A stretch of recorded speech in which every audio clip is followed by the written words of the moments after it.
कीजिए और एक बढ़िया स्टॉक पिक शेयर कीजिए जहां फंडामेंटली स्ट्रेंथ हो और टेक्निकली भी जान हो। जी जी शैल जी। एक सिंपल चीज ये है कि हमारी मार्केट में जो सेकेंड ऑर्डर इफेक्ट्स होते हैं, यानी कि एक चीज जो आपको दिख रही है, जो हो रही है, लेकिन उसके बलबूते बाकी कौन से सेक्टर्स पे या थीम्स पे असर होती है, वो आज बहुत ही बेखूबी से हमारे मार्केट में दर्शाया जा रहा है। एक चीज थी कि आईटी कंपनीज में टीसीएस की कमेंट्री सुनने के बाद ये लगा कि हायरिंग बहुत बड़ा चैलेंज होगा, लोगों को नौकरियों पर लाना, कोडिंग वाले लोग, सॉफ्टवेयर प्रोग्रामर्स, ये वो डिजिटाइजेशन स्पेशलिस्ट, सब जगह से आपको बटोरने पड़ेगा टैलेंट और कामकाज करना पड़ेगा। जब ये अब देखिए ये साइकिल हर 4-5 साल बाद रिपीट होता है, जब भी एक पर्टिकुलर इंडस्ट्री में इस टाइप का बूम आता है। जब आईटी में ये हुआ है, उसके बाद इमीडिएट इंपैक्ट आपको रियल एस्टेट में बहुत दिखता है। 2000 के साल में जो आईटी बूम आया था, उसके बाद 2001 से लेके 2004-5 तक रियल एस्टेट स्टॉक्स सारी चले थे, रियल एस्टेट अंडरलाइन इतना चला था। यही चीज आपको 2014 से 2013-2015 तक आपको दिखी। अब ये एक दौर वापस शुरू हो रहा है, ऐसा मुझे लग रहा है, और ये इसलिए होता है कि आईटी प्रोफेशनल्स जब जॉब्स आपको क्रिएट नहीं होती हुई दिखती है, उसका कैस्केड इफेक्ट बहुत होता है। तो लोगों को नौकरियां मिलती है, लोग घर लेने की चेष्टा करते हैं, घर लेते हैं तो आसपास दुकानें बनती है, सब वेंडर्स आते हैं, सर्विस प्रोवाइडर्स आते हैं, तो हर चीज जो है इकोसिस्टम आपका डेवलप होना शुरू हो जाता है। रियल एस्टेट मेरे ख्याल से हिंदुस्तान में जो आज अवेलेबल है शैल जी, और वो जिस मात्रा में आपको लोन्स अवेलेबल है, जिस कॉस्ट पे लोन्स अवेलेबल है, ये बहुत समय बाद आया है। तो ये जो स्वीट स्पॉट ढूंढ के हम लाए, और इसमें जो बड़ी कंपनीज है जिनके पास बैलेंस शीट की क्षमता है, पैसे जुटा के और अपने प्रोजेक्ट्स कंप्लीट करने की क्षमता है, उन लोग के लिए बहुत बड़ा इसमें मार्केट शेयर शिफ्ट होता हुआ दिखेगा।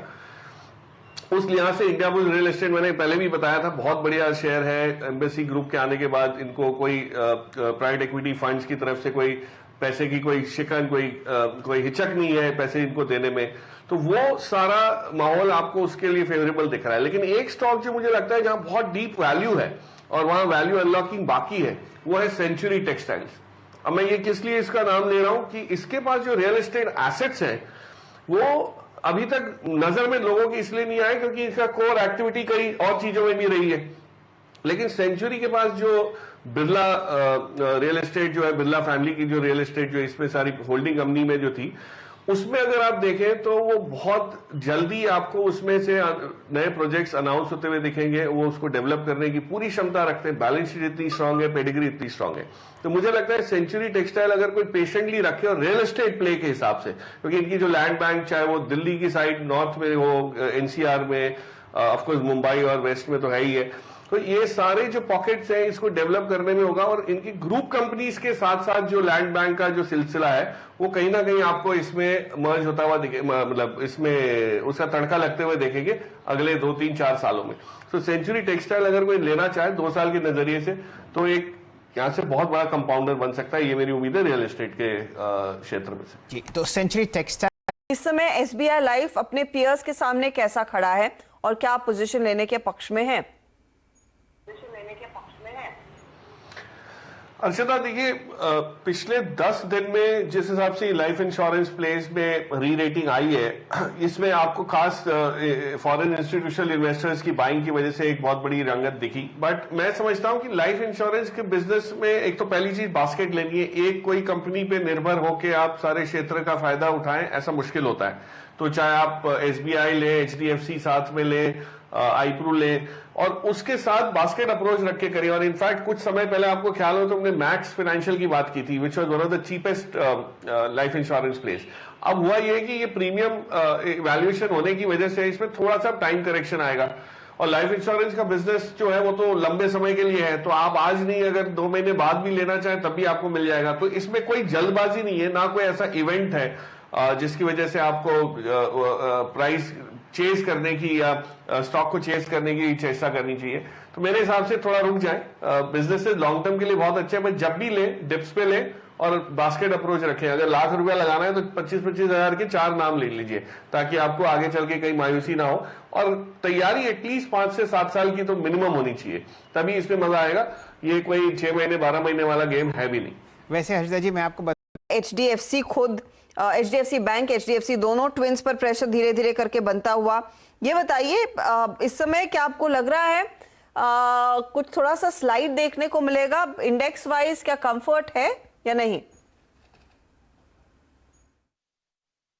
अच्छा देखिए, इंडेक्स में जो हैवी वेट्स की चाल है वो थोड़ी सी सुस्त इसलिए लग रही है कि हमको एफआई सेलिंग का जो दबाव है वो अच्छा खासा उस पर असर कर रहा है। सो टिल दैट हैपेंस, मतलब वो जो रिवर्सल नहीं आता तब तक आपको इस टाइप की मतलब डाउनवर्ड मूवमेंट ही लगेगी। लेकिन एक चीज याद रखिए, जून की तिमाही के नंबर्स में बैंकों में खास करके जो एसएमई फोकस बैंक्स हैं या रिटेल फोकस बैंक्स है, वहां पे डिफॉल्ट और एनपीएस के बढ़ने की जो आशंका है उसकी वजह से एक लिमिटेशन सी आई हुई है। अब होगा ये कि जैसे ही तीसरी तिमाही के नंबर्स आते हैं, फर्स्ट तिमाही के नंबर्स आते हैं और वापस हम लोग आगे की कमेंट्री के हिसाब से वो करना शुरू करेंगे। मुझे लगता है अभी भी बैंक्स में, खास करके जो बैंक्स कंजर्वेटिव रहे हैं लोन देने में थोड़ी सी, जिन्होंने एक जो अंकुश लगा के रखा है, जैसे कोटक महिंद्रा बैंक हो गया, उन्होंने बहुत कॉन्शियसली अपनी बुक को बढ़ाने से रोका हुआ है। वो एटलीस्ट आपको तेज रफ्तार से बढ़ते हुए दिखेंगे अगले 3-6 महीने में, जैसे नॉर्मलाइजेशन होता है या थर्ड वेव का कोई असर नहीं दिखता है। तो ये जो उम्मीद है ये थोड़ी सी एक कॉशन वाली है। तो कॉशियस मूव की वजह से आपको बैंकों में कोई चाल दिख नहीं रही, और बैंक निफ्टी इसलिए हमेशा निफ्टी से काफी लैग करता हुआ दिख रहा है।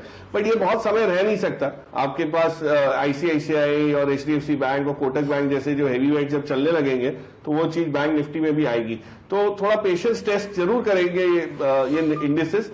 बट मुझे लगता है अगर बैंकों में कोई लेना चाहे तो कोटक बैंक को इस लेवल पे भी लिया जा सकता है, और थोड़े समय होल्ड करें अगर 6 से 12 महीने, तो आपको एक बहुत बढ़िया री रेटिंग इसमें मिलेगी जो अभी तक आई नहीं है। So that is over due, और बैंक निफ्टी को खेलने का बेस्ट जरिया मेरे हिसाब से अभी कोटक बैंक के थ्रू रहेगा। ये बेटर कर पाएंगे टीसीएस के परफॉर्मेंस को?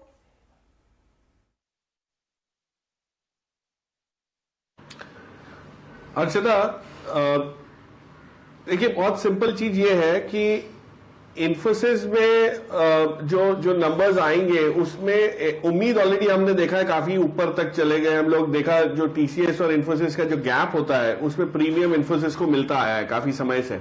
अब इन्फोसिस के नेचर ऑफ बिजनेस में अगर कोई आपको इंप्रूवमेंट दिखता है इस पर्टिकुलर तिमाही में, और मेरी उम्मीद ये है कि शायद टीसीएस की जो ग्रोथ आई है उससे अच्छी आने की उम्मीद इसमें इसलिए है कि इनके जो वर्टिकल्स जो पहले से इंप्रूव थे, वो पिछले 2 तिमाही में एक ट्रेंड आपको जो दिखा कि बीएफएसआई के अलावा बाकी के वर्टिकल्स का कंट्रीब्यूशन जो आने लगा है, हेल्थ केयर का, जो लाइफ साइंसेज का जो बोलते हैं, या इंजीनियरिंग साइड का, वो शायद टीसीएस से ज्यादा है। और नॉर्मली देखा गया है कि इन्फोसिस को क्रॉस करेंसी हेडविंड्स का जो मार है वो कम पड़ता है। आशीष ने कई बार ये चीज समझाई है कि टीसीएस थोड़ा सा डिवर्सिफाइड ज्यादा है, उसकी वजह से रहता है, वेयर इन्फोसिस की रेवेन्यू कई पॉकेट से आती है। लेकिन उससे भी उम्दा जो मुझे सरप्राइज, जहां पे उम्मीद पॉजिटिव सरप्राइज आने की है, वो है विप्रो के नंबर्स में। देखिए विप्रो का जो बिजनेस है पिछले 12 महीने में, जब से इनके जो नए मैनेजमेंट में जो तब्दीली आई और नए सीईओ जो चला रहे हैं जो इस टाइप से कारोबार, उसमें जो कॉन्ट्रैक्ट्स आए हैं वो मार्जिन एक्रेटिव बहुत रहे हैं। तो डील विंस जो इनकी है उसमें आपको इंडिया से कोई डिपेंडेंस नहीं थी, और कंसल्टिंग बिजनेसेस को इन्होंने जो कन्वर्ट किया है, इंटीग्रेट किया है अपने मेन लाइन कारोबार में, उससे आपको अच्छे नंबर्स आने की उम्मीद है। तो I will not be surprise if Wipro surprises on the positive side. तो अगर इन्फोसिस और विप्रो में कोई चीज का चयन करना है तो इन्फोसिस चूंकि ऑलरेडी बढ़ चुका है, वहां पे थोड़ी सी अपसाइड लिमिटेड हो सकती है, लेकिन विप्रो में आपको ये चाल अच्छी खासी रिजल्ट्स के बलबूते आ सकती है। और अगर रिजल्ट्स नहीं भी कोई खास आते तो लॉन्ग टर्म बिजनेसेस तो है ही है अच्छे सारे, और री रेटिंग इनकी जो है वो जारी रहेगी। पी मल्टीपल थोड़े से महंगे लगने लगे थे जब ये 30 के ऊपर चले गए थे टीसीएस और इन सब में, लेकिन मेरे ख्याल से अगली तिमाही में वापस ईपीएस कैचअप हो जाएगा तो आपको ये महंगे नहीं लगेंगे। तो I think it's a good play, but Wipro को आपके पोर्टफोलियो में टैक्टिकली आप शामिल कर सकते हैं। पिक रही, और कोई इस पर प्रकाश डालिए दोबारा, और एक ट्रेड अगर आप सजेस्ट करना चाहते हो कल के लिए तो वो भी शेयर कीजिए। चलिए, इतने शॉर्ट टर्म के लिए तो ऐसा कुछ खास नजर नहीं आ रहा, बट मुझे जो टैक्टिकली समझ आ रही है कि मार्केट ये नीचे के लेवल्स पे आपको वापस एक इनविटेशन दे रही है कि आप अच्छी चीजें जो सिलेक्टिव बेसिस पे करें। और जैसे फार्मा पैक है फॉर एग्जांपल, अभी तक चला नहीं, थोड़ा साइडवेज हो गया, और लोगों का इंटरेस्ट आईटी की तरफ आ गया क्योंकि रिजल्ट सीजन शुरुआत में यही रहता है।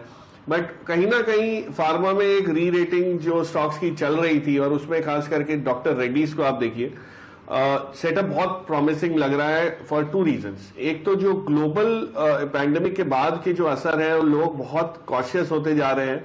इसमें जो जेनेरिक्स की जो बिकवाली थी जिन पॉकेट्स में, उसमें वापस प्राइसिंग पावर आती हुई दिख रही है। तो एक तो डीआरएल को उसका बहुत बड़ा फायदा होता है, और कई जगह इनके नए लॉन्चेस जो है ड्यू हैं, ऑलरेडी थोड़े से डिले हो चुके हैं, इसलिए अब आपको इस तिमाही में दिखेंगे। जो जुलाई सितंबर वाली जो तिमाही है, इसमें अच्छे खासे लॉन्चेस आपको दिखेंगे।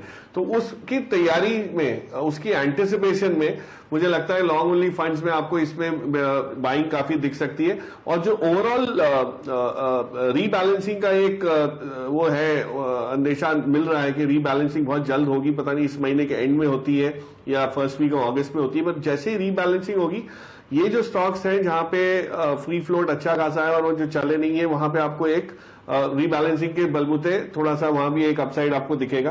तो मुझे लगता है अगर कोई शॉर्ट टर्म के लिए लेना चाहे तो एक ट्रेड डॉक्टर रेड्डीज में जरूर बन सकता है। कॉन्ट्रा कॉल है, फार्मा चल नहीं रहा लेकिन कहीं ना कहीं चलेगा जिस दिन, तो ये इस टाइप के स्टॉक्स जो है परफॉर्म कर पाएंगे। रेड्डीज में एक कॉन्ट्रा कॉल लीड किया था उस चार्ज को।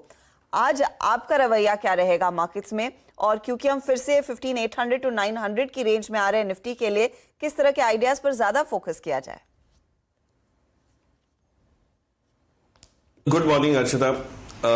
जो कल जो मार्केट ने चलन दिखाया है, उसका बिहेवियर बहुत क्लियर ये अंदेशा दे रहा है कि कहीं ना कहीं आपको निफ्टी 16,000 की तरफ कूच करता हुआ दिखेगा, और बहुत डिसाइसिवली दिखेगा। उसका कारण है कि एफआईआईज की कल जो बाइंग आई है, वो बेशक थोड़ी सी मात्रा में छोटी हो, बट एक सिग्नल है कि इमर्जिंग मार्केट्स में अभी भी पैसा लगाने के लिए, और खास करके हमारे मार्केट में पैसा आने की उम्मीद जो है वो कायम है। जो पहले निफ्टी जब 15,600 के आसपास जब थोड़ी सी लड़खड़ा रही थी, तो एक मायूसी सी छाने लगी थी कि हो सकता है कि इंटरेस्ट कम हो गया और पैसे का फ्लो जो है वो उसकी दिशा चेंज हो रही है। बट हमारे यहाँ अभी भी जो सेकेंड वेव के इम्पैक्ट से नेगेटिविटी रिजल्ट्स में आनी है वो दिखी नहीं है। और आज इन्फोसिस के नंबर्स हैं, अगर वो ठीक ठाक आते हैं, और सिर्फ एट्रिशन का ही एक मामला रहता है जो चिंताजनक है, पर उनकी गाइडेंस ठीक रहती है, जो 26% ग्रोथ की आती है या उसके आसपास आती है, तो आपको वापस एक लहर दौड़ती हुई इसमें दिखेगी। दूसरी चीज जो हो रही है कि जो काफी समय से बैंक्स में बड़े बैंक्स नहीं चले हैं, वहां पे आपको कॉर्पोरेट फेसिंग बैंक्स में एक वापस थोड़ा सा कैचअप प्ले दिखना जरूरी है। उसका कारण ये है कि अंडर ओन्ड है इन दैट सेंस कि निफ्टी में आपके कॉन्स्टिट्यूएंट्स बढ़े लेकिन सिर्फ फाइनेंशियल्स नहीं बढ़ा, और वो एक बहुत बड़ी मात्रा है। तो चाहे वो एक्सिस हो या कोटक महिंद्रा बैंक हो, आईसीआईसीआई हो, इसमें होगा। और जहां तक ये जो सीडीएसएल बीएसई, इसमें तो मैं कई बार कहता आया हूं कि आपको आईपीओ में अलॉटमेंट मिले ना मिले, आप उससे पैसा बनाए ना बनाए, आप सीडीएसएल में पैसा बना सकते थे। अब सीडीएसएल के आंकड़े देख के तो सभी वाकिफ है कि भाई इसमें बहुत बड़ी स्टोरी है। इसको कहीं ना कहीं पीक आउट होने में थोड़ा सा और समय हो सकता है। एलआईसी का जब आईपीओ आएगा तब एक बहुत बड़ा दौर इसमें भी शुरू होगा नए अकाउंट्स खुलने का। तो वहां तक तो एक आपके लिए क्लियर ट्रेंड है अपवर्ड्स वो है। एंड एज ए डिस्क्लेमर, मैंने पहले भी बताया सीडीएसएल में मेरी पर्सनल लॉन्ग टर्म होल्डिंग भी है। बट जो चेंज आज आएगा वो ये है कि आपके लिए एक लास्ट मौका है ये 1-2 दिन में कि आप लार्ज कैप निफ्टी के जो कॉन्स्टिट्यूएंट्स है उसमें पार्टिसिपेशन अपना बढ़ा लें। खास करके ट्रेडर भाइयों के लिए ये है कि टैक्टिकली अगर कुछ लेना है तो जो थीम्स काम करेंगे वो ये सारे। और एक बहुत बड़ा मुद्दा जो आज पेश होना है जो हमारे इलेक्ट्रिसिटी रिफॉर्म्स को लेके है। अब ये रिफॉर्म्स काफी हद तक अनएक्सपेक्टेड थे या कोई ऐसी चाल आई नहीं थी, लेकिन जिस टाइप से इस सत्र में पार्लियामेंट के जो इतने सारे जो बिल्स इंट्रोड्यूस हो रहे हैं और उसमें इलेक्ट्रिसिटी रिफॉर्म्स पे अगर कोई पहल हो जाती है या कोई आगे कदम लिए जाते हैं, मैं समझता हूं ये बहुत पॉजिटिव रहेगा।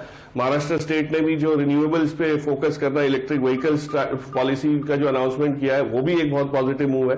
तो टाटा पावर जैसे जो स्टॉक्स हैं जो बहुत बढ़िया तरीके से इन सारे क्षेत्रों में अपने आप को एक्सपैंड कर रहे हैं और कैपिटल एलोकेशन कर रहे हैं कि ना कि सिर्फ पावर का, बिजली का उत्पादन तो एक चीज है, पर उसको डिस्ट्रीब्यूशन और उसका जो रिन्यूएबल्स का जो इंफ्रास्ट्रक्चर है, जो चार्जिंग का इंफ्रास्ट्रक्चर इलेक्ट्रिक व्हीकल्स के लिए, उसमें जो पहल उन्होंने की है उसको वेग मिलेगा।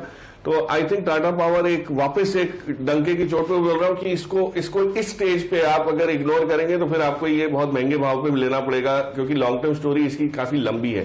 तो मुझे लगता है कि I would still go with these themes पुराने हैं लेकिन उनमें नई जान आ गई है। एक थीम आपको हर स्टेट में फैलती हुई दिख रही है। शुरुआत की थी गुजरात ने, उसके बाद हरियाणा ने और अब महाराष्ट्र। बताइए ये ईवी पॉलिसी आपको कैसी लगती है और एक स्टॉक इस सेक्टर में जो आपको फायदे में होता हुआ दिखे? तो शैल जी बहुत पॉजिटिव है, जैसे मैंने पहले भी कहा। देखिए इस पॉलिसी के ऐलान से दो चीजें हासिल हो जाती हैं। एक तो बहुत बढ़िया तरीके से इसमें आंकड़े दिए गए हैं, जो आपको इंसेंटिव्स के नंबर्स दिए हैं। वो ऐसा नहीं कि इंसेंटिव आएगा और हम प्लान कर रहे हैं, ये नंबर्स रिलीज हो चुके हैं। उससे होता ये है कि जो कंपनी स्कूटर या 2 व्हीलर्स या 3 व्हीलर्स इलेक्ट्रिक साइड में बना रही है, उनके लिए बहुत बढ़िया एक मौका रहता है जिससे वो लोग अपने आप को प्राइस कंपेटिटिवली कर पाएंगे और इससे मार्केट की जो डेप्थ है वो बढ़ेगी।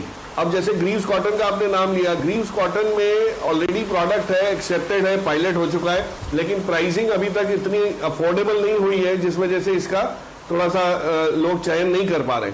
लेकिन जैसे जैसे ये क्लैरिटी आएगी, जो प्राइस इक्विलिब्रियम है वो मेंटेन होगा, तो ये बहुत ही अलग अलग जोन में आपको दिखता हुआ जाएगा।